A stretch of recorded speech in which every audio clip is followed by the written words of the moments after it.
Morning News. 41e session de la conférence générale de l'UNESCO, la ministre malienne de l'Éducation dévoile les mots de l'école malienne. Cette conférence se tient du 9 au 24 novembre 2021 à Paris. L'artiste malien Dr Kebe est enfin libre après 3 mois de captivité. Son compagnon et lui ont été libérés par leur ravisseur le lundi 15 novembre 2021. Dans la rubrique santé, nous parlerons du diabète, une maladie chronique qui touche plus de 19 millions de personnes en Afrique selon l'OMS. Fidèles téléspectateurs du Morning News, bonjour et bienvenue dans cette édition. Les organisateurs de la cérémonie de distinction des stars du cinéma africain et de la diaspora Sotigi Awards de Ouagadougou au Burkina Faso ont rendu un vibrant hommage à l'actrice et comédienne malienne Maïmouna Hélène Diarra à titre posthume. Un Sotigi d'honneur a en effet été décerné à l'actrice malienne décédée le 10 juin 2021. C'était le 13 novembre 2021 à Ouagadougou lors de la cérémonie de remise des prix. Maïmouna Hélène Diarra était une actrice de talent qui a joué dans plusieurs films à succès comme Finien de Souleymane Cissé et Guimba le tyran ou encore Molade du Sénégalais Ousmane Sambène. Comme annoncé dans les titres à Paris, où se tient du 9 au 24 novembre 2021 la 41e session de la Conférence générale de l'Organisation des Nations Unies pour l'éducation, la science et la culture, UNESCO, la ministre de l'Éducation malienne, Mme Sidibé Dédéou Ousmane, a évoqué les maux qui gangrènent l'éducation malienne. Plus de détails dans cet élément de Abdoulaye Koniba Konate. L'Organisation des Nations Unies pour l'éducation, la science et la culture a fêté ses 75 ans ce vendredi 12 novembre à Paris, avec la participation de 28 chefs d'État et de gouvernement du monde entier. En marge de cet anniversaire, se tient du 9 au 24 novembre 2021 la 41e session de la conférence générale de l'organisation onusienne, où le Mali était représenté par la ministre de l'Éducation nationale, Mme Sidibé Dédéou Ousmane, son homologue de l'enseignement supérieur, le professeur Amadou Keïta, et celui de la culture, Andagoli Guindo. C'est dans ce cadre que la ministre de l'Éducation nationale, au pupitre de la conférence générale de l'UNESCO, a fait un diagnostic de l'école malienne fortement touchée par l'insécurité et le terrorisme, conséquence d'une crise multidimensionnelle que le pays traverse depuis 2012. Ce qui a causé la fermeture de plusieurs centaines d'écoles dans le nord et le centre du pays et privé les enfants à une éducation garantie. Cette insécurité a également gonflé le nombre de déplacés et de réfugiés dont plusieurs enfants obligés de suivre leurs parents. Leur situation appelle à une action urgente impliquant une formation adaptée des enseignants à ces contextes et la création d'infrastructures appropriées. Même en temps de crise ou de conflit, personne ne doit avoir ce droit à une éducation de qualité reniée, a déclaré la ministre de l'Éducation avant d'appeler les partenaires dont l'UNESCO a accompagné le gouvernement malien dans son engagement à assurer aux enfants le droit fondamental qu'est l'éducation, gage du développement de long terme. À marge des journées minières et pétrolières du Mali, la Fondation Forum de Bamako organise des rencontres de haut niveau sur la thématique la dégradation des cours d'eau par l'orpaillage. Une initiative prise suite à un constat désolant de dégradation du nid du fleuve par le dragage. Aruna Saliakone pour les détails. Le dragage de nos cours d'eau entraîne aujourd'hui une catastrophe écologique. Nos fleuves sont pollués à cause de la recherche d'or, des exploitations sauvages faites parfois par des expatriés sous les couleurs de la légalité. Quand j'ai été à Kenyeba, j'ai vu les Chinois en train d'exploiter et je suis parti voir le lit du fleuve. Le fleuve était dégradé, l'eau était boueuse. J'étais scandalisé. Et quand je me suis renseigné autour, on s'est rendu compte que d'abord les Chinois, ils nous traitaient même avec mépris. Et donc, j'ai cherché à comprendre. En cherchant à comprendre, on s'est rendu compte que les Chinois ne font pas ça seuls. Ils ont des permis délivrés par certains responsables des collectivités locales. L'utilisation des produits chimiques à long terme risque, selon le président du forum, de dégrader les cours d'eau et contribuer à une pollution à grande échelle. Ils contribuent à dégrader, à rendre toxique l'eau. Et premier danger pour les habitants qui sont riverains, c'est d'abord la qualité des poissons, la faune aquatique. Mais deuxièmement, les poissons après ne peuvent même plus vivre là-bas, donc il n'y aura pas de poissons. Puisque la nappe aquifère est polluée et que l'eau du fleuve est polluée, quand vous faites la culture là-bas, les salades, les choux, tout ce que vous mangez est pollué. Pire maintenant, si ça continue comme ça, demain, il n'y aura plus d'eau. Pas d'eau potable, mais même pas d'eau du tout. Ces forums en marge des journées minières et pétrolières du Mali constituent un rendez-vous de plaidoirie à l'endroit du gouvernement et de la population. Vraiment, il faut une volonté des autorités pour pouvoir arrêter ça. Parce qu'on peut arrêter des mesures, mais le problème, ce n'est pas sur le temps où vous arrêtez la mesure, c'est sur la durée. Nous, on s'est dit, il faut faire un plaidoyer, amener les Maliens à prendre conscience des enjeux, de ce qui est en train de se passer, mais aussi amener les partenaires du Mali. Un appel pressant à une prise de conscience collective afin de sauver ce qui peut l'être avant qu'il ne soit trop tard.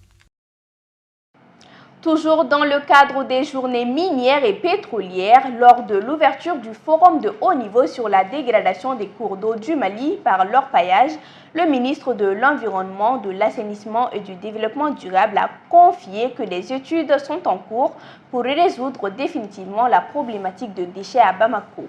Selon lui, si tout va bien, Bamako, une ville sale, sera un vieux souvenir à partir du mois de mars prochain. On l'écoute au micro de Aruna Saliakoni. Quand les Maliens auront sur des redevances eau et d'électricité, des redevances à payer sur les déchets, chacun pourra dire au gouvernement, si ma rue n'est pas propre, c'est le gouvernement qui doit être accusé. Donc nous sommes en train de travailler sur ça. Et si je ne m'en abuse, je pense que d'ici le mois de mars 2022, nous allons peut-être finir avec cette question de déchets à Bamako, Inch'Allah. Donc ça, c'est la question de déchets, je pense que... Et ce traitement des déchets qui va aboutir à la création de l'Agence nationale de déchets, qui va être un service autonome, qui va fonctionner sur les redevances que vous, Maliens, que tout citoyen malien va cotiser, permettra de créer, entendez-moi, créer à peu près 3000 emplois autour de Bamako et Kati pour la gestion de ces deux villes-là. Et je pense que prochainement, on sera dans les régions pour la même activité. Les dispositions sont vraiment en cours. Le consultant doit présenter d'ici la fin de ce mois son rapport final et la redevance qui va faire l'objet d'une loi de finances que le Conseil des ministres va quand même accepter, fera l'objet vraiment d'un budget qui va être mis en place. On n'aura pas de problème avec le budget, on sera autonome du budget parce que la loi des finances adoptée, les banques maliennes seront là pour financer directement les entreprises et sociétés qui vont être là à évoluer dans ce domaine-là. Le comité syndical du SINABEF a tenu son assemblée générale extraordinaire ce mardi 16 novembre 2021 à la Bourse du Travail. Objectif, faire la restitution des 6 jours de grève et expliquer aux militants les acquis et les points de blocage qui font objet de discussion. Moussa Tembini. L'Assemblée générale a été convoquée pour édifier les travailleurs pour une restitution. On a fait 72 heures de grève qu'on a renouvelée. On était obligé de rassembler le monde du travail pour leur faire une restitution, pour voir ce qui a été acquis et ce qui n'a pas été acquis, et puis pour prendre des directives. Parce que c'est une assemblée générale qui décide des actions à venir. Donc c'est dans ce cadre que nous avons convoqué cette assemblée générale. Leur expliquer pourquoi nous avons suspendu. Nous avons suspendu parce que les clients avaient commencé à souffrir, nous-mêmes on avait commencé à souffrir, les actionnaires avaient commencé à souffrir, on a pensé à ces pays. Nous l'avons suspendu pas parce qu'il y a eu des acquis, des points d'accord entre nous et nos patrons, mais nous l'avons suspendu pour souffler, pour réfléchir et trouver d'autres alternatives, d'autres solutions, autres que la grève. C'est pour cela que nous l'avons suspendu, surtout pour les pays. Comme je l'ai dit, et dégager les points de blocage qui sont au nombre de 3 aujourd'hui, notamment le point sur les prestataires de services.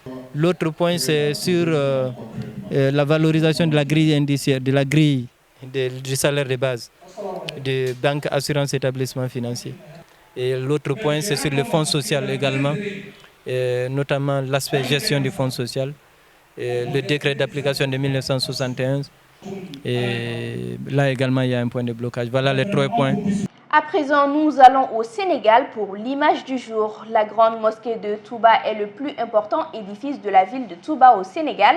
La plus grande mosquée du pays aussi est l'une des plus grandes mosquées d'Afrique. Son édification est décidée en 1926 par le cheikh Ahmadou Bamba, fondateur du mouridisme. Son fils et premier successeur, Cheikh Mouhamoudou Moustapha Mbaké, s'investit corps et âme pour la réalisation du projet malgré un contexte national et international très difficile marqué par la crise économique des années 1930 et la Seconde Guerre mondiale. Malgré l'opposition voilée de l'administration coloniale qui cherchait à contrecarrer le projet en lui imposant des conditions les plus draconiennes, Mouhamadou Moustapha, après avoir obtenu de l'administration un bail sur 400 hectares, parvient à poser la première pierre marquant le début effectif des travaux le 4 mars 1932.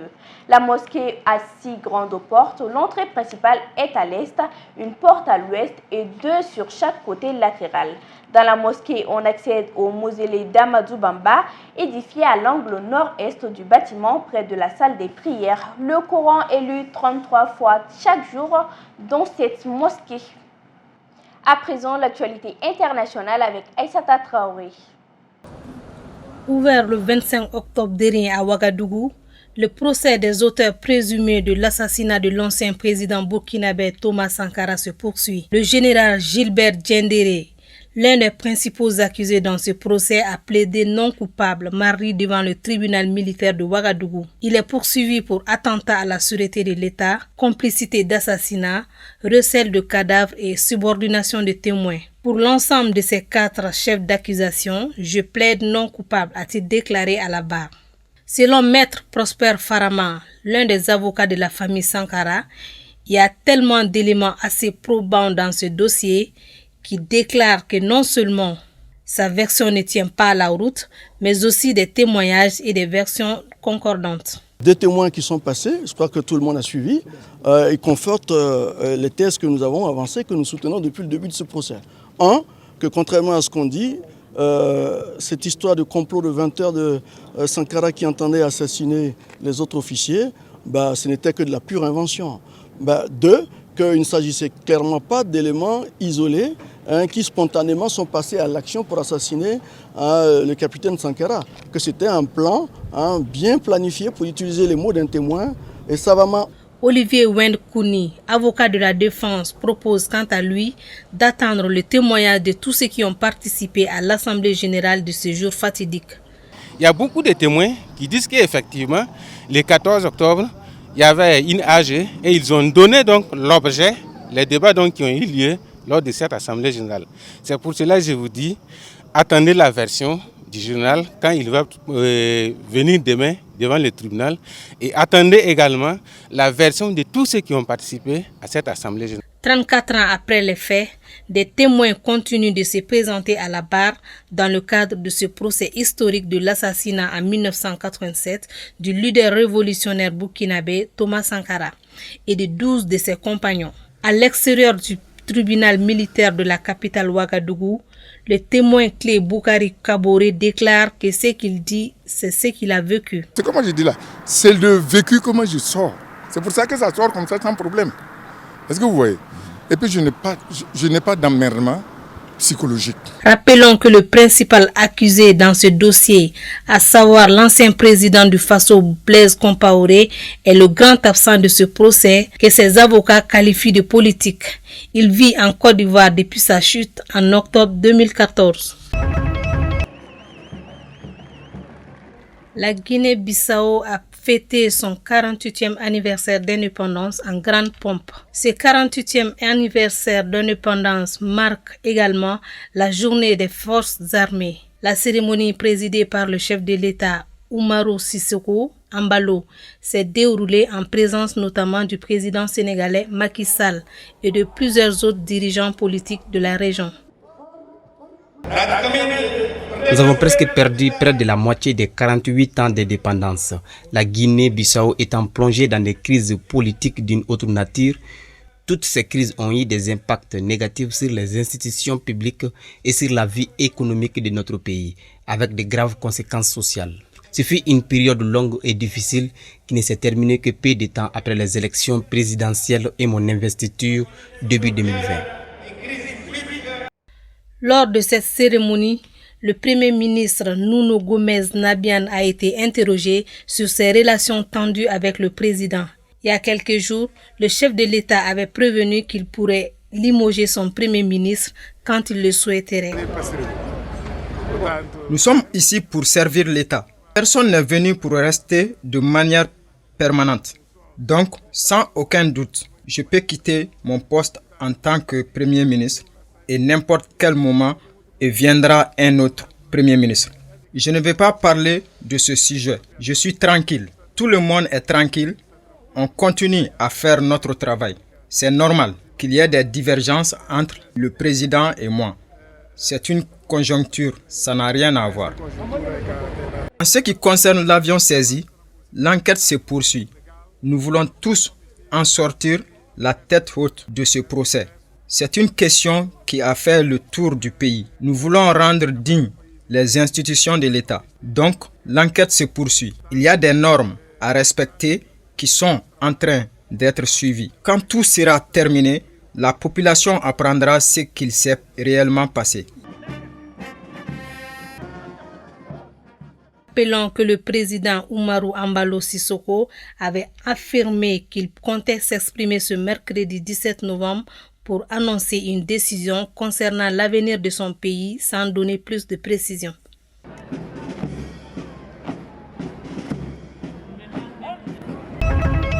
Au moins 3 personnes ont été tuées et 33 autres blessés mardi dans la capitale ougandaise de Kampala lors d'un double attentat suicide revendiqué par l'organisation djihadiste État islamique.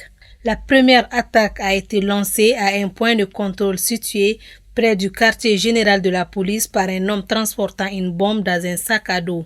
La deuxième par 2 hommes déguisés en moto-taxi à proximité de l'entrée du Parlement, selon la porte-parole de la police Fred Enanga. Selon la police, le double attentat suicide a été mené par un groupe local lié aux forces démocratiques alliées, ADF, une rébellion musulmane active dans l'est de la République démocratique du Congo voisine. C'est la deuxième attaque meurtrière en Ouganda revendiquée par l'État islamique en quelques semaines. Le 23 octobre dernier, un attentat à la bombe a visé un restaurant de Kampala qui avait tué une serveuse et fait plusieurs blessés.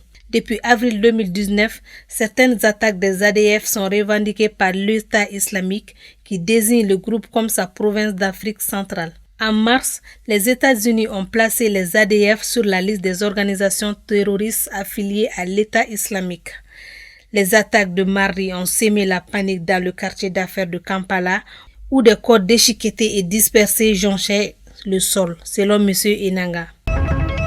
Le directeur exécutif de l'Agence européenne de garde-frontières Frontex, Fabrice Leggeri, a déclaré à l'AFP que l'Union européenne doit se préparer à d'autres crises de migrants comme celle qui se déroule aux frontières entre la Grèce et la Turquie et entre la Pologne et le Bélarus.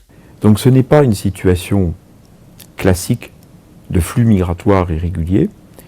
On n'a pas affaire à des flots qui viennent parce que des passeurs ou des groupes criminels les ont aidés.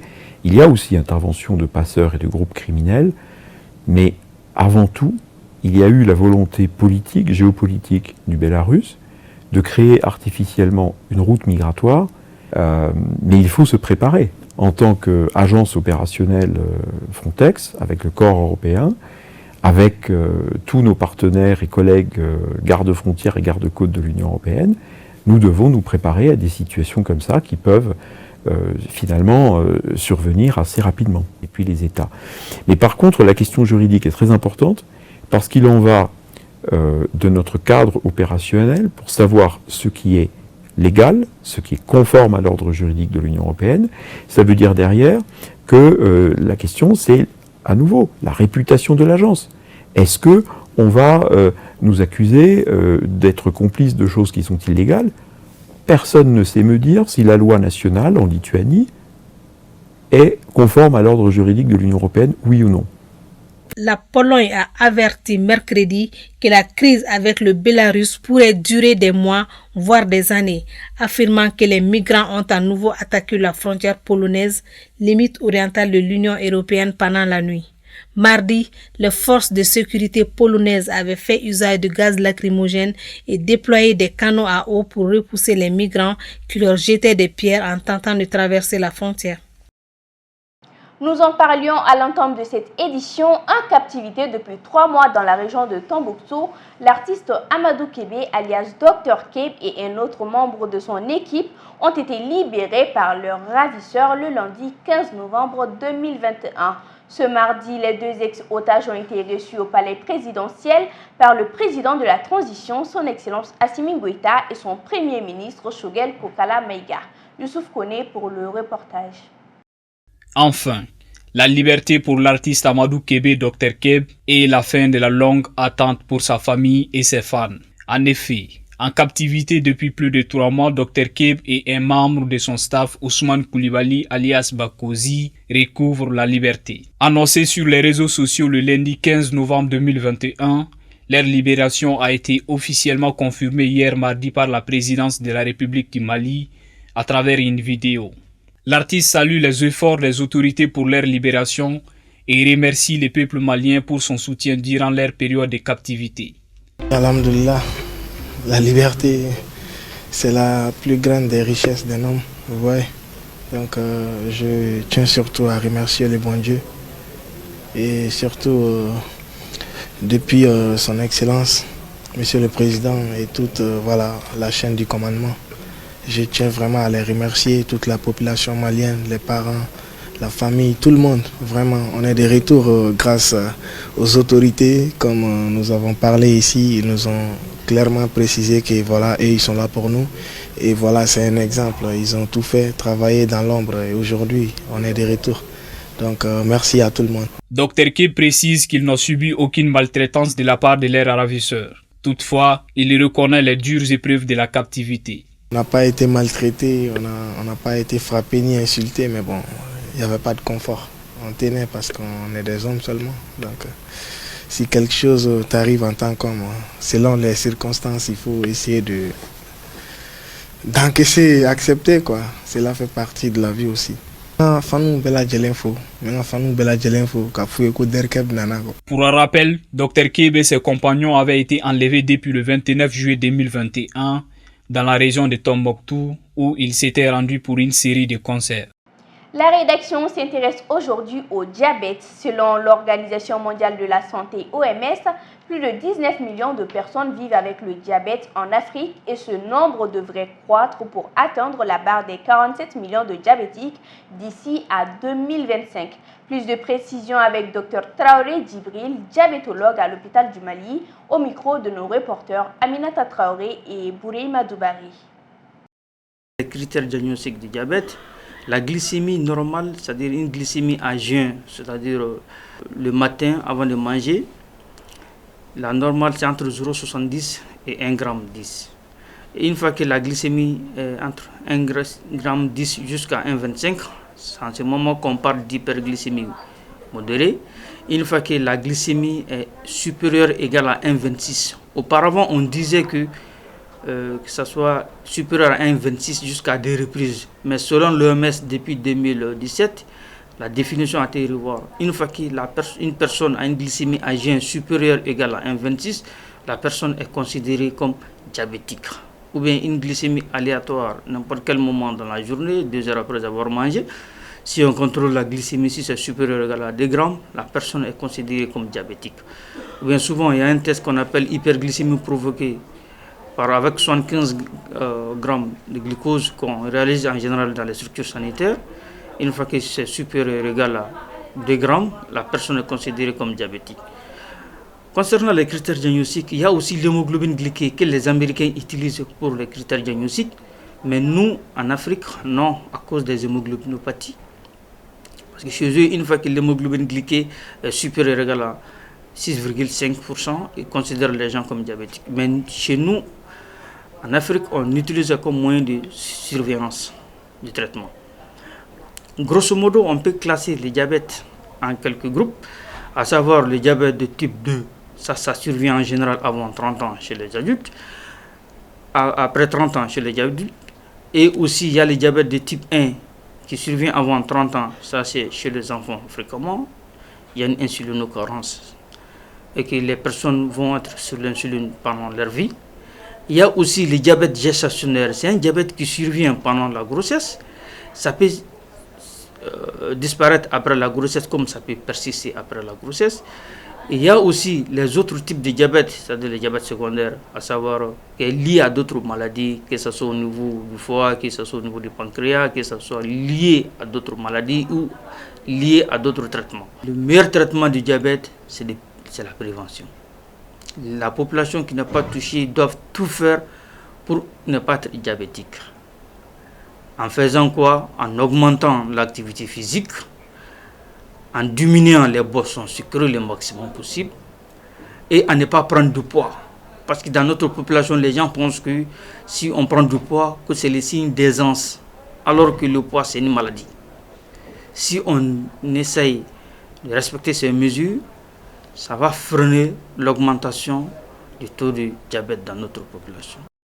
C'est la fin de ce Joliba Morning News. Mesdames et messieurs, merci à vous de l'avoir suivi. Excellente suite de programme sur Joliba TV News.